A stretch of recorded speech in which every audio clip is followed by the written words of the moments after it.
Converting to just-in-time means a big change in the culture of a company as well as in its manufacturing operations. Established routines and rules become obsolete. Where backup inventories were once considered to be insurance against unexpected shortages or delays, they are now viewed as evidence of lackluster planning or controls, even of laziness. Large production batches can no longer be viewed as beneficial because they help amortize setup costs. Just-in-time forces the elimination of the waste inherent in long setups.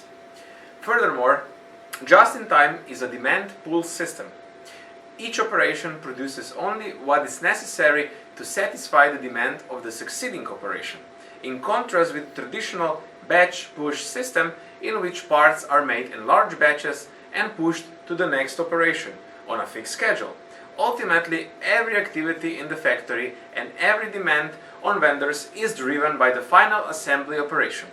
Final assembly is the control point for the entire manufacturing process, and it is the place to start implementing just-in-time. In the long run, the factory will want only one supplier for each purchased part. This long-term supplier must always deliver a quality product on time in small batches. In return, the factory will give the supplier a long-term purchase forecast with a guarantee to buy at a percentage of it. Just-in-time purchasing is a cost accounting purchasing strategy. You purchase goods so that they are delivered just as they are needed to meet customer demand. With just-in-time, when you get customer orders, you plan purchases. You purchase the minimum number of items to meet customer demand. Just-in-time purchasing typically results in more smaller orders and frequent deliveries. The goal of just-in-time purchasing is to reduce the carrying costs of inventory. Less inventory on hand means you pay less in storage and insurance costs. Just-in-time also requires less cash in the short term. However, with just-in-time purchasing, you place smaller orders more frequently. Your suppliers may need to increase the cost per order to cover their costs.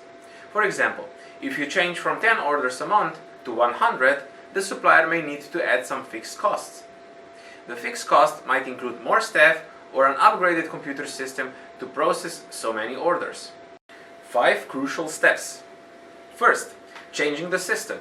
A purchasing department must focus on changing the sourcing, pricing, and procurement methods to a just-in-time purchasing system. Relationships with suppliers must be improved to enable a just-in-time purchasing procedure to be installed. Second, selection of suppliers. Just-in-time manufacturers must select suppliers who can support just-in-time operation and who are willing to commit to a just-in-time purchasing system. Third, building relationships. Once a just-in-time purchasing department is established, it requires continuous effort to improve the relationship, which will promote better efficiency in the purchasing operation. Fourth, just-in-time purchasing implementation will not be successful if inbound freight scheduling is not reliable and is left to the transportation system. Fifth and final crucial step. The purchasing department will have to ensure that the transportation system is efficient and reliable, ably taking responsibility of other alternatives to allow suppliers to take on that responsibility. Small number of suppliers. The second important criterion is the number of suppliers. Ideally, dealing with a smaller number of suppliers has many advantages, as discussed in earlier sections and during the lectures. But in terms of purchasing, the benefits are long-term relationship. Buyers can work closely with suppliers and ask them to participate fully in just-in-time purchasing. Consistent quality. It is easier to involve suppliers in the early stage, so for design and research and development and other functions. Saving of resources. Money can be concentrated on selecting, developing and monitoring one or few qualified sources. Lower costs. The overall volume of items purchased is higher, which eventually leads to lower cost. Special attention. Inclined to pay special attention to buyers, since the buyers represent large accounts.